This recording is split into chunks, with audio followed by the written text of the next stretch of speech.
अभी अभी खबर ये भी आ रही है कि आरक्षण की आग वो दिल्ली तक पहुंच गई है और इससे ज़्यादा जानकारी लेने के लिए बात करते हैं deputy news editor PTC news के ब्रज मोहन हमारे साथ न्यूज़ रूम से मौजूद है। ब्रज, दिल्ली तक ये मामला पहुंच गया और सबसे बड़ी बात है कि दिल्ली बॉर्डर पर प्रदर्शन किया जा रहा है, अभी खबर मिल रही है। जी, अभी जो खबर मिली है उसके मुताबिक दिल्ली का जो आउटर एरिया है नरेला के आसपास वहाँ भी सड़क को बंद करने की तैयारी है। यानी इसका मतलब ये होता है कि पंजाब का और हरियाणा का दिल्ली से जो सीधा सीधा कॉन्टैक्ट है वो टूट जाएगा और सरकार की कोशिश यही होगी, केंद्र सरकार की, कि इस NH1 को किसी तरह से खुला रखा जाए, क्योंकि ये अगर बंद हो जाता है तो पूरा का पूरा जो कम्युनिकेशन नेटवर्क है वो पूरी तरह से बर्बाद हो जाएगा।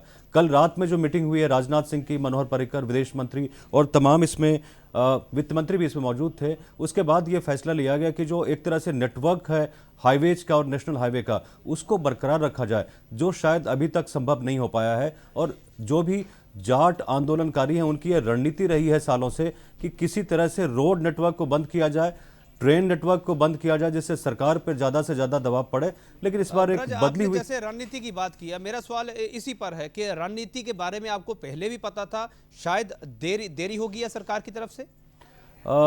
मेरी आज सुबह भी कुछ हरियाणा के लोगों से बात हुई है। बात यही हो रही थी कि इतने बड़े आंदोलन की तैयारी हो रही थी तो स्टेट गवर्नमेंट को इसकी खबर क्यों नहीं मिली, स्टेट गवर्नमेंट को इसके बारे में पता क्यों नहीं था कि स्टेट वाइड इतना बड़ा, राज्य स्तर पे इतना बड़ा आंदोलन होने वाला है, सरकार को पता क्यों नहीं चला। तो इस बात को लेकर मुझे लगता है कि कुछ दिनों की देरी हुई है। अगर सरकार को पहले पता होता तो शायद उनके नेतृत्व से बात की जा सकती थी, लीडरशिप से बात की जा सकती थी, लेकिन वो वक्त काफी डिले हो चुका है उसमें। अभी जो स्थिति है रोहतक में, भिवानी में, एक तरह से पूरा का पूरा जो मॉब है उसका कोई नेतृत्व नहीं कर रहा है, लीडरशिप कोई नहीं कर रहा है। युवाओं की जो इच्छा होती है, जहां उनका मन होता है उस दिशा में जाते हैं, तोड़फोड़ करते हैं, आगजनी करते हैं, लोगों के घरों पे अटैक करते हैं। खासकर जो हरियाणा में मुख्यमंत्री हैं, प्रशासनिक अधिकारी हैं, उनके ऊपर खुलेआम अटैक हो रहा है। तो निश्चित तौर पर एक तरह से कानून व्यवस्था का बहुत बड़ा जो संकट है हरियाणा स्टेट के अंदर वो बना हुआ है।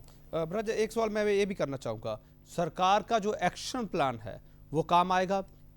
देखिए, सबसे बड़ी दिक्कत ये हो रही है कि लीडर्स जो हैं वो अभी उसको बातचीत के टेबल पे लाएगा, लेकिन किसी नतीजे पे नहीं पहुंचे। स्टेट गवर्नमेंट ने जहां तक राजनीतिक पहल करने की बात है, बहुत जल्दी 2 दिनों में की स्टेट जो मिनिस्टर्स थे कैबिनेट उसकी मीटिंग बुलाई, अगले दिन उन्होंने ऑल पार्टी मीटिंग बुलाई।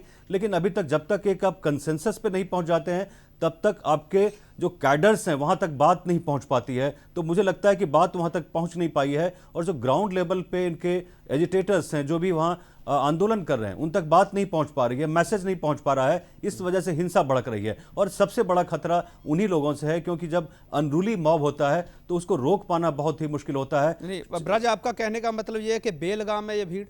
बिल्कुल बेलगाम है, क्योंकि रोहतक में, भिवानी और बाकी जो शहरों में है वहां उसका नेतृत्व कोई नहीं कर रहा है।